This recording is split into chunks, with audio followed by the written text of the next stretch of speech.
औज़ुबिल्लाहि मिनश्शैतानिर्रजीम बिस्मिल्लाहिर्रहमानिर्रहीम अस्सलामु अलैकुम वरहमतुल्लाहि वबरकातुहू। सूरह हिज्र है हमारे सामने और सूरह हिज्र की आयत नंबर 1 से शुरू करेंगे। पारा नंबर 13 और 14, एक आयत 13 की और बाकी जो हुआ 14 का, और रुकू नंबर 1 है। सूरह हिज्र हरूफ मुक़त्तियात से शुरू होने वाली सूरत है और हरूफ मुक़त्तियात अलिफ लाम और रा हैं, जिनकी वजाहत पहले भी गुजर चुकी है और कल भी इस पे बात हो चुकी है। अब देखते हैं कि पहली आयत इसमें क्या है और उसमें क्या जिक्र है। आयत शुरू हो रही है, तिलका आयातुल किताब व कुरान मुबीन। ये आयात किताब की आयात हैं, किताब और कुरान मजीद की आयात हैं, कुरान मुबीन की आयात हैं। ये जो अल्लाह तबारक व तआला ने आयात बयान की हैं, इसके बारे में जिक्र फरमाया। इसकी 3 कैटेगरी, 3 किस्में जिक्र। नंबर 1 ये किताब की आयात हैं। और कौन सी किताब? किताब का क्या मतलब है? किताब का मतलब होता है लिखी हुई चीज़। चूँकि कुरान पाक लोहे महफूज में अल्लाह तबारक व तआला के पास लिखा हुआ मौजूद है, इसलिए अल्लाह तबारक व तआला ने इसको किताब कह के बयान फरमाया। यहूद और नसारा का एक ऑब्जेक्शन था कि अगर किताब है, नबी सल्लल्लाहु अलैहि वसल्लम पर किताब लिखी हुई क्यों नहीं नाज़िल होती, और ये आपकी ज़ुबान से अल्फाज हम कैसे यकीन करें कि ये किताब है। तो अल्लाह तबारक व तआला ने इसकी वजाहत के लिए फरमाया कि ये किताब की आयात हैं, जो किताब मेरे पास लिखी हुई मौजूद है। और दूसरी बात किताब की, और फिर किताब की तारीफ़ करते हुए फरमाया कुरान। इस किताब का नाम कुरान है और कुरान का मतलब होता है कि बार बार पढ़ी जाने वाली किताब। चूँकि ये किताब दुनिया में सबसे इल्हामी किताबों में से सबसे ज़्यादा पढ़ी जाने वाली कुरान पाक है, इसलिए कि ये मौजूदा वक्त में जब से इसका नज़ूल हुआ वहाँ से लेके अब तक भी बहुत ज़्यादा ममालिक में इसको पढ़ने और सुनने वाले मौजूद हैं।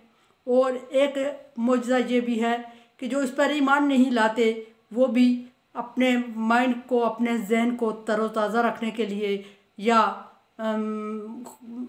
एक्टिव रहने के लिए इसको पढ़ते हैं और दुनिया में इस पे इम्प्लीमेंट करके दुनियावी फ़ायदा भरपूर उठा रहे हैं। एक ये भी बात है कि यहूदियों का जो बच्चा नालायक और नील होता है, उसको वो कुरान पाक हिफ्ज़ करवाते हैं। ईमान उनका दुनिया के बारे में है कि कुरान पाक हिफ्ज़ करने से बच्चा उनका शार्प और तेज़ हो जाएगा, लेकिन आखिरत पर उनका ईमान ना होने की वजह से इससे वो उखरवी फ़ायदा नहीं उठा सकते, पर दुनिया का भरपूर फ़ायदा उठा रहे हैं। मुबीन, फिर इस किताब की तारीफ़ में लफ्ज़ मुबीन ज़िक्र किया गया, और मुबीन का मतलब होता है वाज़े, खुला और दलाइल के साथ। फरमाया कि ये हिकमत दलाइल वाली किताब, रोशन किताब, जिसके मानी वाज़े हों। चूँकि ये अरब के डिमांड पर नाज़िल हुई और अरबियों की ज़बान पर नाज़िल हुई, इसलिए फरमाया कि इसके मानी वाज़े हैं, यानी कि अरबियों को आसानी से समझ आने वाले मानी हैं और उन्हीं की ज़बान में नाज़िल हुई, इसलिए वाज़े किताब है, कुरान है और लिखी हुई मौजूद है। यानी कि ये आयात जो है ये एक लिखी हुई अल्लाह के पास मौजूद किताब की सूरत में मौजूद है। नंबर 2 कि उसका नाम कुरान है, और नंबर 3 कुरान की वजाहत की गई, और नंबर 3 ये कि मुबीन यानी कि आसान और साफ़ अल्फाज में और वाज़े सबूत और दलाइल के साथ मौजूद है। और कुरान का मतलब ये भी कि क़यामत तक चूँकि ये पढ़ी जाएगी और सही अपनी सही सूरत में पढ़ी जाएगी, जिस सूरत में नाज़िल हुई उसी सूरत में पढ़ी जाने की वजह से ये सबसे ज़्यादा पढ़ी जाएगी। बाकी किताबों में अगर कोई पढ़ी जा भी रही होगी तो उसमें कुछ आयात चेंज कर दी गई होंगी, कुछ मीनिंग्स उसके चेंज कर दिए गए होंगे, कुछ को एक के दूसरी जगह बदल दिया होगा, कुछ को हज़फ कर दिया होगा, शार्ट कर दिया होगा, लेकिन ये किताब इन तमाम तरद्दुद से महफूज है। सो इसको किताब कुरान और मुबीन, वाज़े और खुले दलाइल के साथ कह के इसको मुखातब किया गया। अब अगली आयत देखते हैं। पारा नंबर 14 शुरू हो रहा है, रुब्बा मायुद्दुल्लज़ीना कफ़रू लौ कानू मुस्लिमीन।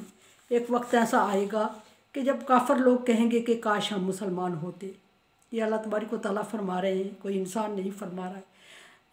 काफ़रों को अपने आप पर, अपने किए पर, अपने अमाल पर हसरत होगी और पछतावा होगा, और मुसलमानों पर को देख के हसरत होगी कि काश के हम मुसलमान होते। ये कौन सा वक्त होगा? ये यौमिल आखिरत होगा, यौमिल हिसाब होगा, जबकि अल्लाह तबारक व तआला तमाम मुसलमानों को उनके ठिकाने पे पहुंचा देंगे। और जो लोग बहुत ज़्यादा मुसलमान होने के बावजूद, मोमिन होने के बावजूद बहुत ज़्यादा गुनहगार होंगे, उनको कोई शॉर्ट टाइम के लिए उनके गुनाहों की सज़ा के लिए जहन्नम में या सज़ा में रखा जाएगा। और उस वक्त वो कुफ़ार के साथ होंगे, अहले किताब के साथ होंगे, मुशरिकों के साथ होंगे। और वो भी पछता रहे होंगे क्योंकि उन्होंने दुनिया में अल्लाह तबारक व तआला पर ईमान लाए और अच्छे अमाल करते रहे अपने ताई, लेकिन चूँकि बदकिस्मती से उनके नेक अमाल कम निकल आए और बुरे अमाल ज़्यादा हो गए, तो फिर अल्लाह तबारक व तआला ने उनको जहन्नम में डाल दिया।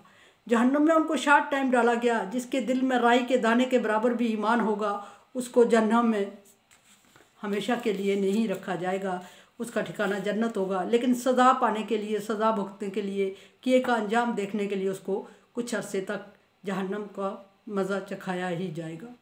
यहाँ उन्हीं लोगों की बात हो रही है कि वो कुफ़ार और मुशरिकीन मुनकरीन के साथ जब जहन्नम में होंगे तो मुशरिकीन और मुनकरीन कहेंगे कि इनको देखो ज़रा इनको देखो ज़रा, दुनिया में भी मुश्किल बर्दाश्त करते रहे और अपना मोमिन होने का, मुस्लिम होने का दावा करते रहे और उस मुस्लिम और मोमिन होने की वजह से मुश्किलात का सामना करते रहे, और हम कुछ भी नहीं कर रहे थे और मुश्किल भी मोमिन और मुस्लिम होने का दावा भी नहीं कर रहे थे और मुश्किलात भी हमने इनकी तरह नहीं बर्दाश्त की। लेकिन आज इनका और हमारा ठिकाना एक है, जहन्नम। इनका भी ठिकाना है, हमारा भी ठिकाना है। तो उस वक्त मुसलमानों को पछतावा होगा और परेशान होंगे। फिर ये कि अल्लाह तबारक व तआला कुछ लोगों को जिनके अमाल कम होंगे, बुरे अमाल कम होंगे, मतलब ज़्यादा होंगे नेकियों से, नेक अमाल से, लेकिन बुरा के भी दर्जात होंगे। कोई थोड़े से बुरे अमाल की सज़ा भुगत रहा होगा, कोई ज़्यादा बुरे अमाल की, कोई ज़्यादा बुरे अमाल की, कोई उससे ज़्यादा बुरे अमाल की। बिला आखिर वो लोग भी आ जाएंगे जिनके दिल में राह के दाने के बराबर भी ईमान होगा और उन्होंने कलमा हक ला इलाहा इल्लल्लाह पढ़ा होगा। उनको जन्नत में दाखिल किया जाएगा और जहन्नम से निकाला जाएगा। सो जितने अमाल बुरे होंगे, जितने बुरे अमाल का हिसाब होगा और उतने ही सज़ा ज़्यादा भुगतेंगे। और जब भी वो निकलते जाएंगे, उनके साथ वाले काफिर और मुश्रिक जो होंगे वो हसरत करते रहेंगे कि काश हमने भी कलमा पढ़ लिया था। पहले तो वो मुसलमानों को तंज कर रहे होंगे कि क्या फ़ायदा, तुम दुनिया में मुश्किलात बर्दाश्त कर रहे थे, वलीउल्लाह होने का दावा कर रहे थे और अपने रब की इबादत में मशगूल थे और अपने पैगंबर के कहने पे मुश्किलात भी बर्दाश्त कर रहे थे और हमने कुछ भी नहीं किया, हम भी उसी जगह पे हैं, तुम भी उसी जगह पे हो। फिर कुछ काफिर ये भी कहेंगे कि शुक्र है कि हमने दुनिया में इनके कहने पे सज़ा नहीं भुगती, आखिरत में इनको भी सज़ा है और हमें भी सज़ा है। तो दुनिया में भी अगर हम इनकी तरह सज़ा भुगत रहे होते तो आज हम बेवकूफ़ में शामिल होते, यानी दुनिया की सज़ा भी पूरी कर रहे होते और आखिरत में भी सज़ा में होते। वो पछतावे का वक्त होगा मुसलमानों के लिए। लेकिन जब अल्लाह तबारक व तआला उन्हें जन्नत से, जहन्नम से निकालेगा, जिनकी सज़ा पूरी हो जाएगी, मैं फिर अर्ज़ कर रही हूँ, बात शायद वाज़ेह नहीं कर पा रही हूँ, कि जिनके अमाल कम, बुराई में जितने कम होंगे उतने जल्दी वो सज़ा भुगत के बाहर आएंगे, सज़ा पूरी होती जाएगी वक्त के साथ साथ। तो जो अल्लाह ताला उस ग्रुप को फारग करता जाएगा जिसकी सज़ा पूरी हो गई, जो कुफार अपने दिल में हसरत और पछतावा करते रहेंगे और कहेंगे कि काश के वो मुस्लिम होते, काश के उन्होंने कलमा पढ़ लिया होता तो आज इनके साथ ये भी निकलते, हम भी निकलते, और अपने बुरे वक्त को देख के बहुत पछता रहे होंगे। और चूँकि सज़ा बहुत सख्त होगी, बाज़ रवायात में ये भी है कि उनके पसीने में उनकी आग की तरह भड़कता हुआ, खोलता हुआ पानी की तरह पसीना होगा और उनके पाँव तक, फिर उनके घुटनों तक, फिर उनकी छाती तक और फिर उनकी गर्दन तक चला जाएगा। और उस वक्त वो सख्त पछतावे में और मुश्किलात में होंगे और उनके देखा देखी जिन मुस्लिम को वो तंज कर रहे होंगे कि कोई फ़ायदा नहीं नज़र आ रहा आपके ईमान का और आपकी दुनिया में मुश्किलात बर्दाश्त करने का, हमारे साथ ही हो।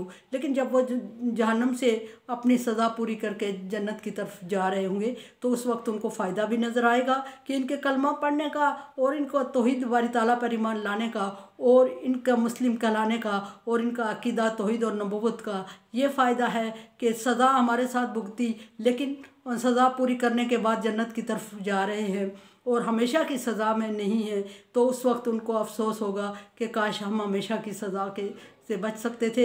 अगर हम भी इनके साथ ईमान ले आते, हम दुनिया की थोड़ी बहुत मुश्किलात बर्दाश्त कर लेते, हम अल्लाह के बुलावे को कबूल कर लेते, हम तौहीद बारी ताला पर यकीन ले आते, हम नबूवत को मान लेते, तो आज हमारी भी सज़ा पूरी हो रही होती।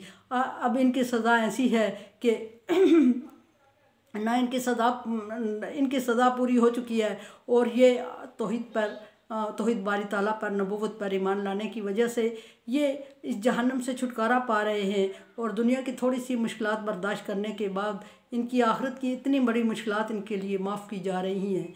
तो हमने ऐसा भी नहीं किया और दुनिया की रंगरलियों में और दुनिया की आसानियों में और दुनिया की आसाइशों में पड़े रहे, और आज ये है कि इनकी सज़ा पूरी होने पर हमें पछतावा हो रहा है।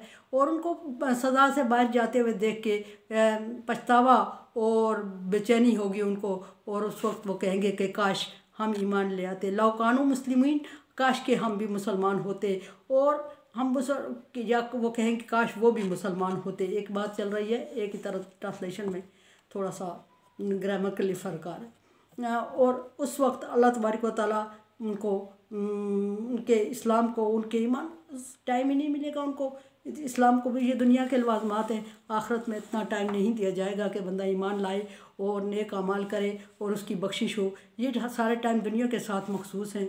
फिर अल्लाह तबारक व तआला का हुक्म होगा उनके लिए, बेजारी का हुक्म है, ज़रहुम, आप दुनिया में हुक्म हो रहा है, ज़रहुम नबी आप उनको छोड़ दें, और याकुलू व यतमत्ताऊ युलहिहिमुल अमल, अरे नबी आप इनको दुनिया में छोड़ दें, ये खाते पीते रहें, फ़ायदा उठाते रहें भरपूर दुनिया से, और आसाइशों में और उम्मीदों में पड़े रहें, और इन्हीं आसाइशों और उम्मीदों के सहारे पे ज़िंदगी बसर करने दें। इनको धोखे की ज़िंदगी है, खाना पीना और दुनिया से भरपूर फ़ायदा उठाना, खुशहाली की ज़िंदगी बसर करना, और फिर अगली दफ़ा उम्मीदें रखना अगली ज़िंदगी की, और उसके लिए बहुत माल असबाब जमा करना और लालच करना, इन्हीं चीज़ों में छोड़ दें और इनसे छेड़ने की ज़रूरत नहीं है।